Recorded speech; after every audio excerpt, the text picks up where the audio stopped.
Aloha. I'm going to do a quick recap on what all of this means. Really quick, we have a column of rests, which basically represent the lack of a note. When learning the rests, we also learn the note durations. Almost all of these notes are going to be in something called simple meter, and then we're going to explain how to turn these into tuplets or quadruple meter, tuplet meter. The whole construct behind this is what you should be practicing each time we meet when you put hands on your instrument should have some correlation with the three chords. And right now the three chords are our fundamentals of the circle of fifths, note names and values, and then we're going to be doing rhythmic values as well, note names and rhythmic values. So right now what we're going to do is we're just going to talk about how to see these on the staff, and then which one of these we would use for a simple and a compound meter. It's not as tricky as one would think. What we're going to try and explain in this manner is that the family of notes, it consists of us knowing what a whole note is and then what a whole rest is. When we have a rest, the rest will be written on a line or a staff. Most importantly, in my knowledge, it's always on the middle line. Whether it's on the bass clef or the treble clef, it's on the middle line. I have seen it, I believe, on the top line, but that I think was from an artist being cheeky, not sure. Long story short, when we have this, it's worth all of the measures. So whenever we have beams on the side of a staff, we get a duration of time. This one happens to be in common time. 4/4 is called common time. So if you ever see a marking, let's say you saw a treble clef and then it had a C right here, that would be common time. That means this is in 4/4. If you saw a cut through it, that means it's going to be half of that value, 2/2. So by doing whole note rests, we also have something called a half note rest. When we take that rest and we turn it upside down, we would be putting it on the middle line again, but then it would look like a little bitty top hat, I guess, if you want to call it that way. Other than that, we're going to take the whole note and divide it in two equal portions, which give us half notes. Now, half notes have 2 beats apiece, because in a measure of common time 4/4, we would have 4/4 being all the beats, the 1, the 2, the 3, and the 4. However, we only play on the 1. 1, 1, 2, 3, 4, 1, 1. It's a way to remember where we are by visualizing the other ones. Each one of these half notes are going to be worth 2, because if we have 2 plus 2 equals 4, that means the duration we have on these notes has a stem. Now, you will always have your stem on the right side of the note. You will never see a note that has that. That is not how we draw a note. It will always be moving the item and then watching that stem revolve. When we put a note on a staff, any note that's below the middle line, the stem goes up on the right. Any note that is above that, the stem goes down on the left. That's where the stem is reserved for. See how it turns that way? You would never have a note up here and then have a note like that. That's improper. Also, when connecting notes, if there is a note below the staff, let's say you had a note right here and you wanted to make an 8th note, you would go below the note and then up, or you could go up or down. It just depends on where you are, on what piece of music and what stave, and what you're trying to accomplish. Cool.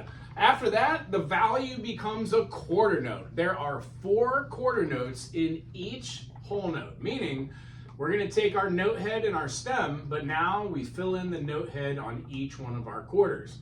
Quarter notes have a value of 1, and the rest looks like this. That's probably not the best. That's how I draw them. Sometimes you'll kind of see one like this. Again, my drawing is not the best thing in my reality. I wish it was, but that's good. We'll leave that one. 8th notes. We have, again, cut this into 2, which means when we have an 8th note, the 8th note rest is the value of one of these 8th notes.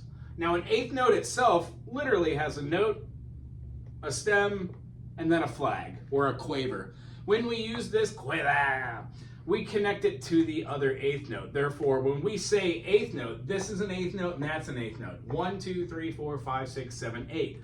There are 8 eighth notes inside of a whole note. However, when we count them as 1 and, 2 and, 3 and, 4 and, because they all have a quarter, the downbeat, 1, 2, 3, 4. When we say the and, we are talking about the upbeat. Down, up, down, up, down, up, there are 8. The next note that we hit has the same idea with having the eighth notes, but now we take the eighth notes and we add an eighth note in between. It goes up to the same bar, fill in our heads, and then we put a double beam. The reason why we do this, 16th notes have a double beam. 16ths, 32nds, 64th, 128. I mean, you could keep going hypothetically. The idea I want you to see right here is when we do a 16th note, it has 2 of these. We're gonna beam up our balls, our 32nd notes, so on and so forth. Remember, these are all filled in. And then 128th notes, of course, would have 5 of these. 1, 2, 3, 4, 5. That would be representative, and I'm not gonna really draw these all out, but it's the same thing. 1, 2, 3, 4, 1, 2, 1, 2, 3, 4, 1, 2, 3, 4. These drawn simplified are our 16th notes. You can see that whenever we go to 32nd notes, we're gonna have 3 beams. But we still have 1 E and A. That is how everything after an eighth note is counted. 1 and is our eighth note, and then E, A. So even when we did 32nd notes, 64th notes, 128th notes, we'd be doing them 1 E and A. So if you were playing something and you had 1, 2, 3, 4, 2, 2, 3, 4, 3, 2, 3, 4, 4. I'm singing whole notes. I'm clapping on the quarter. That's defining these into 4 equal measures having 1 note. Whole note, half note, quarter, quarter, quarter, quarter, eighth note, eighth note, eighth note, eighth note. Or you could say whole note, half note, quarter, quarter, quarter, quarter, eighth note, eighth note, eighth note, eighth note. 1, 2, 3, 4, 1 and 2 and 3 and 4 and. Whenever you go faster than your eighth notes, 2 and 3 and 4 and, we say 1 E and a, 2 E and a, 3 E and a, 4 E and a, 5 E. Between you and me, 16th notes are the best note to know because you've put inflection on a different one of those 4 beats and you get rhythms. 1 E and a, 2 E and a, E and a. Here how I'm putting the beat on the 1. What if I did it on the 1 and 2, and then I did on the and of each one of those? 1 E and a, 2 E and a, 3 E and a, 4 E and a, 1 E and a.